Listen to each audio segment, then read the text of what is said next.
Bonjour à toutes et à tous. Avant de plonger dans le sujet du jour, j'ai un message important pour votre progression professionnelle.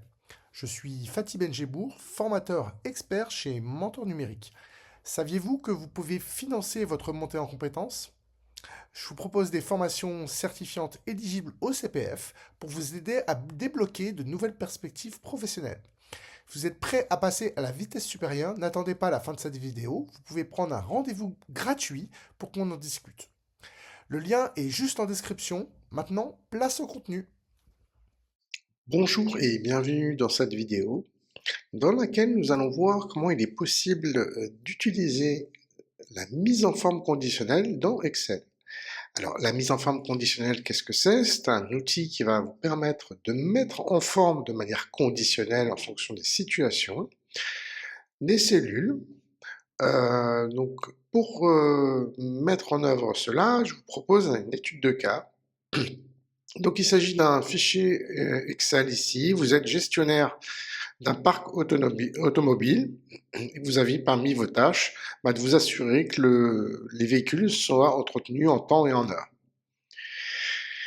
Et donc, selon le process de l'entreprise, vous avez deux types de situations. Donc, la première situation, c'est que on va venir vérifier que le seuil, c'est-à-dire le délai entre la dernière révision et aujourd'hui, ne dépasse pas un an, donc 365 jours.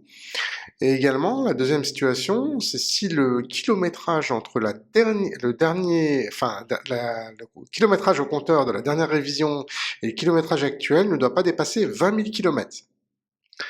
Donc si l'une des deux situations est vraie, à ce moment-là, il va falloir réviser le véhicule.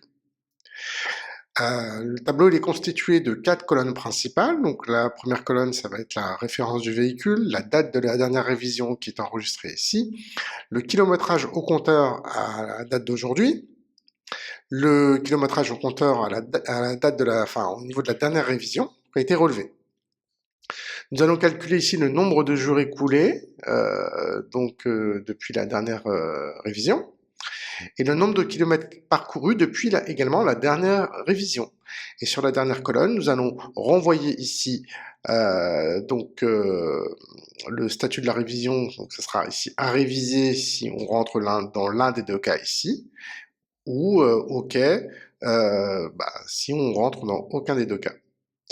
Également, ensuite, on va appliquer, c'est l'objet de cette vidéo, une mise en forme conditionnelle. En fonction des deux situations, on aura soit du rouge au niveau de la cellule, soit du vert.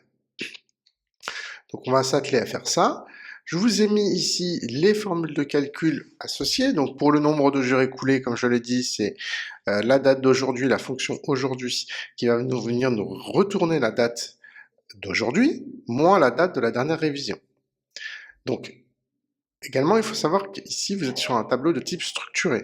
Le tableau de type structuré, nous n'allons pas fonctionner avec de la plage de données, mais on va venir considérer ici que ce tableau est un objet. Donc je clique dessus et vous voyez que j'ai un menu supplémentaire qui vient de s'afficher, qui s'appelle tableau. Et lorsque je clique dessus, vous voyez qu'ici, le tableau s'appelle tab suivi parc. Donc, je vais effectuer le calcul du nombre de jours écoulés depuis la dernière révision, donc la fonction aujourd'hui. Ensuite, moins la date de la dernière révision. Alors vous allez voir que lorsque je vais exécuter ça, effectivement, j'ai le nombre de jours qui se sont écoulés depuis la dernière révision. Alors, il faudra faire attention et être vigilant. Le format de la cellule ici, il faut que ce soit de nombre. Parce que si vous ne mettez pas un nom, vous allez en fait finalement avoir un retour de date ici, puisque en fait, si vous ne paramétrez pas le format de cellule, ce sera une date qui va être retournée ici. Le nombre de kilomètres parcourus depuis la dernière révision, c'est tout simplement le kilométrage au compteur actuel moins le kilométrage au compteur lors de la dernière révision. C'est ce qu'on va faire. Donc, égal le kilométrage au compteur actuel moins le kilométrage à la date de la dernière révision. Et là, on va avoir un différentiel 20 000 km, voilà, tout est bien calculé. Vous remarquerez que tout se propage, c'est bien le principe du tableau de type structuré. On saisit la formule de calcul sur la première ligne et l'ensemble des autres lignes sont calculées automatiquement. Maintenant que nous avons les éléments pour venir faire la vérification et obtenir le statut de la révision, nous allons saisir une formule de calcul conditionnelle. Alors, vu qu'on va pouvoir utiliser ici un si simple, et on va y insérer en fait deux tests de logique. Donc on l'a dit, soit le nombre de kilomètres, le nombre de kilométrage de kilomètres parcourus depuis la dernière révision est strictement supérieur à 20 000 km. À ce moment-là, on va devoir faire la révision, soit le temps écoulé depuis la dernière révision est supérieur à 365 jours. Donc pour ça, on va utiliser l'opérateur logique OU, la parenthèse. La valeur logique attendue, donc on va dire que le nombre de jours écoulés ici est strictement supérieur à 365 jours. Donc ça c'est le premier test. Et le second, la deuxième test logique, on l'a dit, c'est le nombre de kilomètres parcourus depuis la dernière révision est supérieur à 20 000. Donc là, je ferme mon OU. Et ensuite, je vais venir indiquer le retour de ce test logique. Donc, si on rentre dans l'un de ces deux cas, à ce moment-là, je vais écrire ici à réviser. À réviser. Sinon, je vais venir écrire OK. Et là, je vais fermer la dernière parenthèse, la parenthèse du si, j'appuie sur Entrée, et vous voyez que tout est bien exécuté. J'ai bien mon statut ici de révision qui vient s'afficher en fonction des deux tests logiques, le retour qui a été réalisé. Voilà, maintenant je vais m'atteler à la mise en forme conditionnelle. Donc pour ce faire, je vais aller donc dans le menu Accueil, mise en forme conditionnelle, et je vais mettre ici une règle de surlignage de cellules. Donc à ce moment-là, je vais ici indiquer que le texte contient.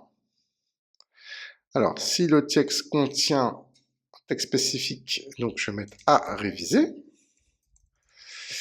À réviser.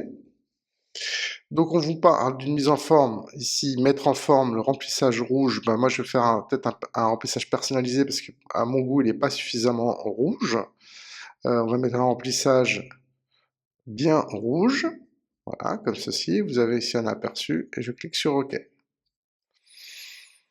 Donc je reclique sur OK, automatiquement je vais ici appliquer la mise en forme et vous voyez que ça vient s'appliquer. Donc les cellules à réviser sont bien en rouge. Maintenant je vais faire exactement la même chose pour le texte OK. Donc là par contre ça sera en vert. Donc remplissage, format personnalisé, je vais mettre un vert bien foncé, enfin, à peu près comme ça. Et je clique sur OK et je double-clique et ça vient s'exécuter. Voilà ce que vous pouvez faire avec la mise en forme conditionnelle. C'est un exemple, il en existe bien d'autres, puisque là on est parti sur une mise en forme conditionnelle qui se base sur du texte, mais on peut aussi introduire également des conditions. Voilà pour cette petite vidéo, je vous remercie pour votre attention et à bientôt.